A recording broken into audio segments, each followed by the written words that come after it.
Hi, this is Joe's Corner 76. I'll be commenting on the human condition. In order to change it, we have to be engaged. Canada, you decide. We are now being offered the choice to change the course of Canada's future. There are two roads we can go down. One, on to more debt, the loss of our freedoms, economic ruin, socialism, and a woke society where some will be more equal than others. This will become a society that values the collective will and abhors individual mediocrity. Insignificance will be the norm, and mediocrity will be cherished. The other path is one of transparent government that responds to the people and acknowledges it was elected to serve the public, not themselves.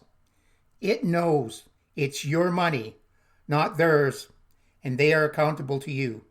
It works through Parliament, not through rule by decree by closing Parliament. I have heard so many people say all politicians are crooks, and it doesn't matter who gets in power. And I'm not voting since it doesn't make a difference.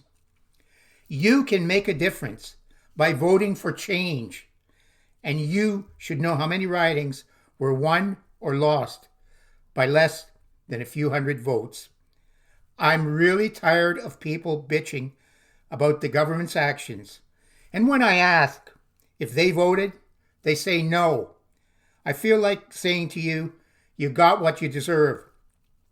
You have to ask yourself, why did Trudeau call an election in the midst of a pandemic with a fourth wave coming? The other parties didn't want it, nor did the public. When asked why, he has no answer. He doesn't want to say it's because of his vanity. Are you going to reward him? Ask yourselves, do I really feel Trudeau and the Liberals are going to make my life better in the long run? Here are some facts you should think about before you decide whether to vote or not and for whom. Trudeau became Liberal leader because they had no one else.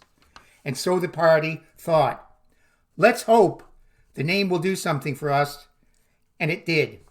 Remember, Trudeau had no track record, so he really didn't earn the leadership based on a record.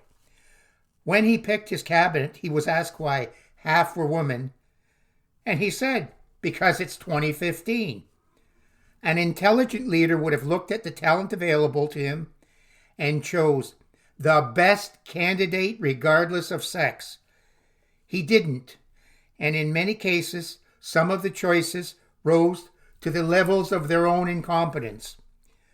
When I compare the two main leaders, I see O'Toole serving in the military, earning a law degree, being elected to Parliament, and showing his competence in various portfolios. Trudeau came from a privileged background and had no experience or intellectual depth to be Prime Minister. You must decide if you want Mr. Selfie Sunny Ways that have dimmed or competent leadership. Trudeau has said he doesn't worry about monetary policy. He has a track record to prove this. When he was first elected, he promised a budget surplus at the end of his first term. We had billion-dollar deficits. The pandemic came along and he spent billions, and we needed this support. But he never mentioned a plan to pay it back. He's spending billions now, more, and he has no economic recovery plan that shows how we will grow, create jobs, and pay for the debts he's incurred. The Conservatives have released a plan that fully outlines their position on the recovery, deficit reduction, and as important, a plan to grow the economy and increase employment. Our economy is not growing. It shrank 0.3% in the second quarter of 2021. On an annual basis, this is a 1.1% decrease versus the forecast of a 22.5% increase in the economy. Do we need a change? Inflation has hit 4.2%. This level hasn't been seen in 20 years. This is just the average, but look at some of the prices that affect the average family. Gas up 3.25%, pork 9.3%, chicken 8.4%, vehicles at 7.2%, appliances 5.3%. Is Trudeau trying to get prices to match his inflated ego?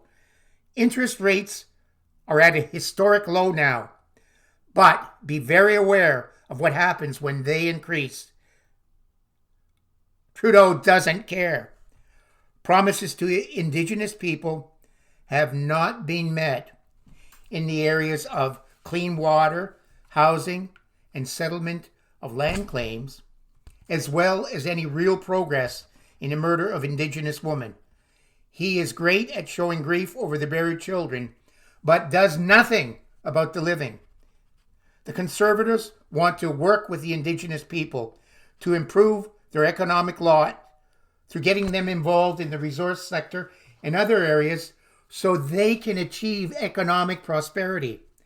They need well-paying jobs, just as we do. I am one who questions the Liberals' management of the COVID crisis.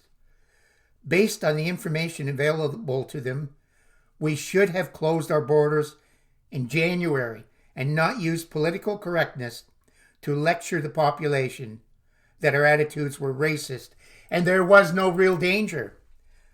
I state unequivocally that had there been faster action, I truly believe that the lockdown would not have been as long, nor would there have been as many deaths or COVID outbreaks.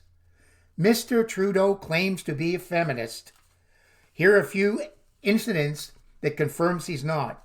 Judy Wilson-Raybould and Jane Philpott were two strong women who stood up to him, and he removed them from cabinet. He screamed at Selena Cesar-Chavez when she said she wasn't running again. He elbowed NDP member Ellen Brousseau when she was in the way. He told a reporter he wouldn't have groped her if he knew she was with a major news outlet. He claims to be anti-racist, yet he was brown-faced a number of times. Isn't it odd how he got a pass from the Liberal press? There is no way a Conservative could have survived this.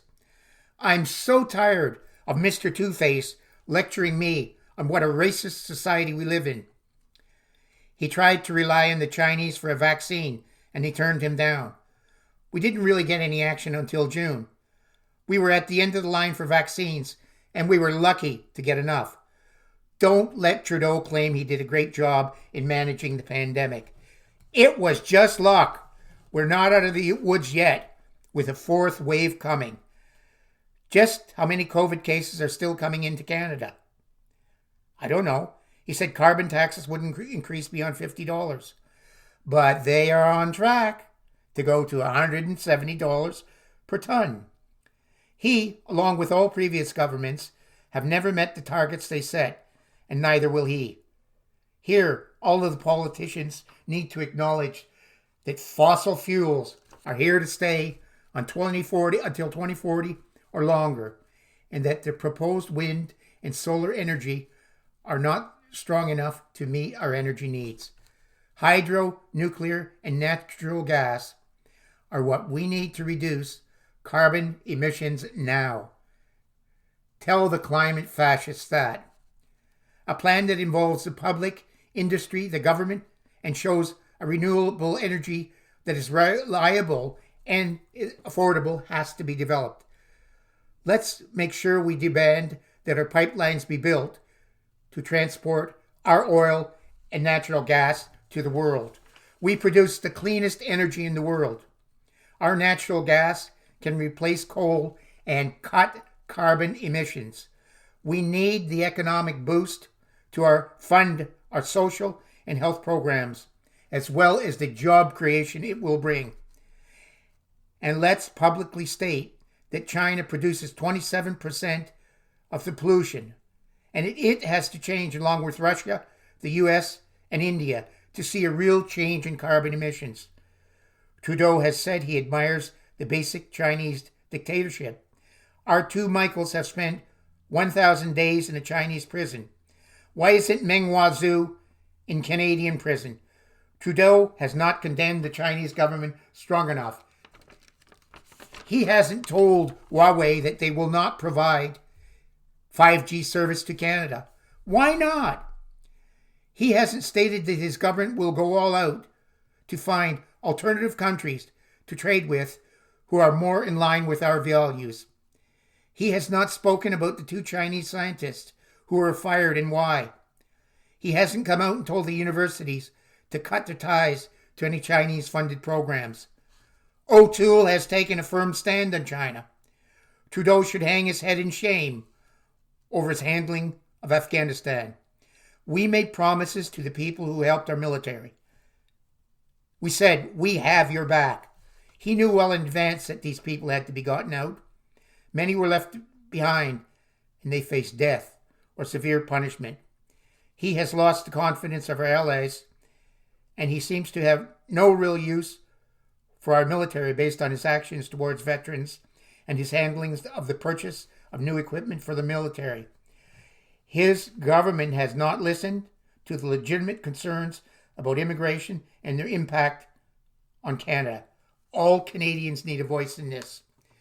We need a government concerned about national unity and every region of Canada, and one that promotes the removal of inter-provincial trade barriers that hamper our prosperity.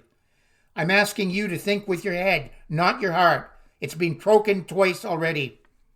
I'm suggesting competence in government. You've had incompetence, so why not change? It's your Canada. You decide. You can follow me on Facebook, Twitter, and Instagram at Joe's Corner 76. You can hear me on Anchor FM, Apple Podcasts, Spotify, Google Podcast, Breaker, and YouTube at Joe's Corner 76.